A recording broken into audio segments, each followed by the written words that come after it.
राम राम मित्रों, मेरा Facebook page और यूट्यूब चैनल कुंदन डारा पे आपका बहुत बहुत हार्दिक स्वागत और हार्दिक अभिनंदन है। मित्रों, आज का जो हम श्रवण है वो श्री यादे माता के बारे में करेंगे। यादे माता जी का जन्म गुजरात राज्य में एक गांव पड़ता है जिसको तालेड़ा ग्राम कहा जाता है, वहाँ हुआ था। और ऐसा माना जाता है यादे माता पार्वती का अवतार माना जाता है। उनके पिताजी का नाम जालेंद्रा जी था और उनके गुरुजी का नाम है वो उड़न ऋषि था।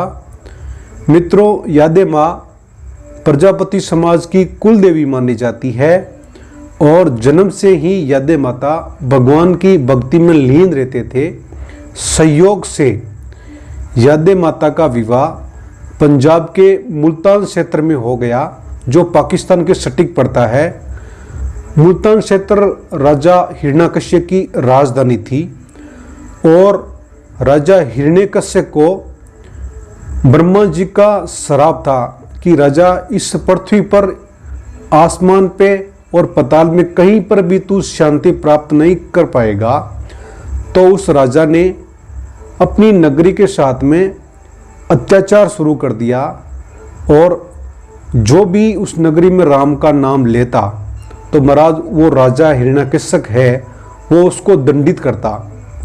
तो यादे माता तो भगवान के भगत थे, तो राजा की परवाह बिना किए हुए बिना उनके पति और यादे माता राम का नाम ले रहे थे।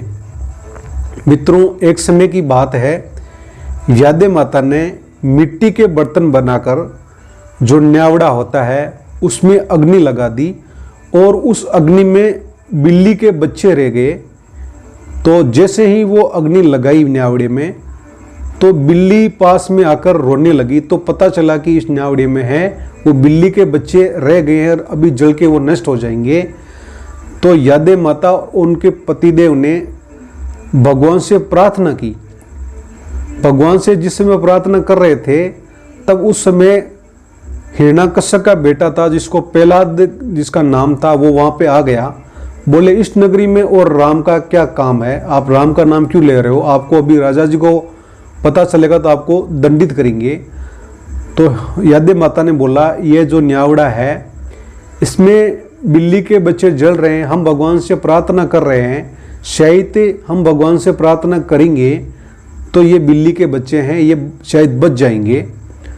तो प्रहलाद भगत परीक्षा करने के लिए वहाँ पे रुक गया। तो यादे माता तो वैसे ही महाराज भगवान के भगत थे। महाराज पूरी अग्नि जल गई और जिस मिट्टी के बर्तन में बिल्ली के बच्चे थे वो मिट्टी का बर्तन है जैसे कि जैसे ही बच गया और जो बच्चे थे वो है जैसे कि जैसे ही बच गया, कुछ नहीं हुआ बच्चों को। तब प्रहलाद भगत को ज्ञान प्राप्त हुआ। बोले, राम के नाम में कुछ ताकत तो है, इसीलिए ये बच्चे हैं वो है जैसे कि जैसे बच गए हैं।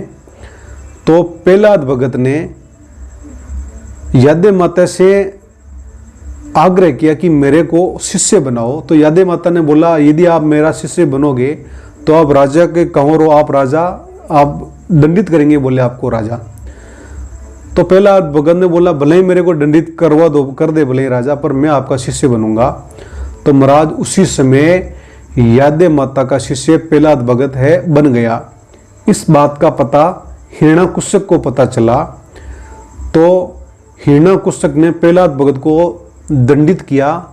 उनकी बहन थी, हिरण्यकश्यप भगवान की बहन थी राजा हिरण्यकश्यप की, उसका नाम होलिका था। होलिका के साथ में प्रहलाद को जलाने का निश्चय किया। तो होलिका तो राम का नाम लिया नहीं करती थी, प्रहलाद भगत है वो भगवान का नाम लिया करते थे। तो अग्नि में गोद में प्रहलाद भगत को बैठा लिया और फिर अग्नि लगा दी। मित्रों, राम के नाम में वो ताकत है। प्रहलाद भगत है जैसे का जैसे बच गया और होलिका है वो जल गई। इसीलिए होलिका का त्यौहार इसीलिए मनाया जाता है। मित्रों, राम के नाम में वो ताकत होने से प्रहलाद भगत का नाम इस दुनिया में अमर रहा और आज भी होली के रूप में भारत में एक त्यौहार बनाया जाता है जो बहुत बड़ा त्यौहार है। ऐसा करके यादे माता जी का कथा का समापन हुआ। और एक मारवाड़ी में एक श्लोक गाया जाता है, वो इस प्रकार गाया जाता है जो मारवाड़ी में बहुत ही प्रचलित और प्रसिद्ध है। अरे भले के बुरे होते हैं, भाई बिगड़ जाते हैं वंश, हिरणा कुश के पेलाद भयो बिरा उग्रसेन के कंस। इसका कहने का तात्पर्य यह है कि भले आदमी के बुरे जन्म सकते हैं और बुरे आदमी के भी अच्छे आदमी जन्म सकते हैं। ऐसा करके यादे माता जी की कथा का समापन हुआ। जय यादे माता, राम राम जी।